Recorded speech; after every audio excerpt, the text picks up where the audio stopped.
Good morning. কেমন আছেন সবাই? আশা করি সকলে খুব ভালো আছেন, সুস্থ আছেন। বন্ধন ব্লগসের আবারও একটি নতুন রেসিপিতে আমি বর্ষা আপনাদের সকলকে স্বাগত জানাই।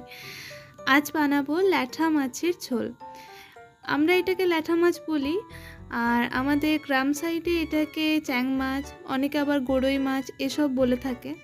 তো এই মাছটা জ্যান্ত আপনাদের দাদা এনেছিল গতদিন, তো সেটা আমি বালতিতে জলের মধ্যে রেখে দিয়েছিলাম। এটার কাটার সাহস আমার নেই, কিন্তু আপনাদের দাদা কেটে দিয়েছে। মাছ কাটতে আমি পারি, কিন্তু এই জ্যান্ত মাছটাকে আমি কিছুতেই কাটতে পারবো না। তো সেই জন্য আপনাদের দাদাকে বললাম, না সেই কেটে বেছে দিয়েছে। তো এই যে আমি রান্না করতে চলে এসেছি। এই মাছের এই মাথার অংশটুকু বাদ চলে যায়, বাদ বাকি গোটা মাছটাই থেকে যায়।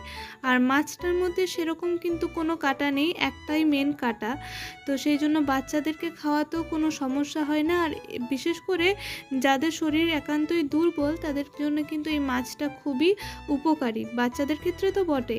তো যাই হোক, সর্ষের তেল গরম করে আমি মাছটাকে লবণ হলুদ মাখিয়ে একটু ভালো করে ভেজে নেব। আর আজকে এই মাছটা আমি ঝিঙে দিয়ে ঝোল করব।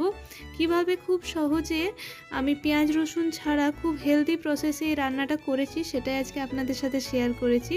তো গল্প করতে করতে এই যে মাছটা ভাজা কমপ্লিট, তো ওই তেলেই পাঁচফোড়ন দিয়ে তারপর আমি অল্প হলুদ গুঁড়ো দিয়ে দিয়েছিলাম। তো এবার এর মধ্যে গ্রেট করে রাখা আদা আর কাঁচা লঙ্কা দিয়ে ভালোভাবে নেড়েচেড়ে নিতে হবে। তারপর যে ঝিঙেগুলো আমি লম্বা লম্বা করে কেটে রেখেছি সেগুলো এর মধ্যে দিয়ে দিলাম। ঝিঙেটা দেওয়ার পর আমি এর মধ্যে দুটো গোটা কাঁচা লঙ্কা দিয়েছি। ঝালটা নিজেদের অনুযায়ী দেবেন, আর প্রথমেই লবণটা দিয়ে দেবেন না, তাহলে ঝিঙেগুলোর থেকে একদম জল বেরিয়ে একাকার হয়ে যাবে আর ঝিঙেগুলো গলে যাবে, খেতেও ভালো লাগবে না। ঝিঙেটা যেন গোটা গোটা থাকে অথচ ভেতর থেকে সেদ্ধ হয়ে যায়, সেই চেষ্টাই করতে হবে। আর এদিকে আমি বেশ কিছু আলু ওরকম লম্বা করে কেটে নিয়েছি, সেটাও লবণ দিয়ে সেদ্ধ করে নিয়েছি। তো এই যে এবারে মশলা দিয়েছি হলুদ গুঁড়ো, জিরে গুঁড়ো আর অল্প ধনে গুঁড়ো দিয়ে, আর আলু সেদ্ধর যে জলটা ছিল সেটা দিয়ে এবারে একটু নেড়েচেড়ে মশলাটাও কষিয়ে নেব। আর সেই সঙ্গে ঝিঙেটাও কিন্তু এতেই সেদ্ধ হয়ে যাবে। রান্নাটা হতে কিন্তু বেশিক্ষণ সময় লাগে না, খুব চটজলদি হয়ে যায় আর খুব অল্প কয়েকটা উপকরণে হয়ে যায়। তো এবারে আমি আলুটাও এর মধ্যে দিয়ে দিয়েছি। এবার ঝোলটা ফুটে আসার জন্য অপেক্ষা করব।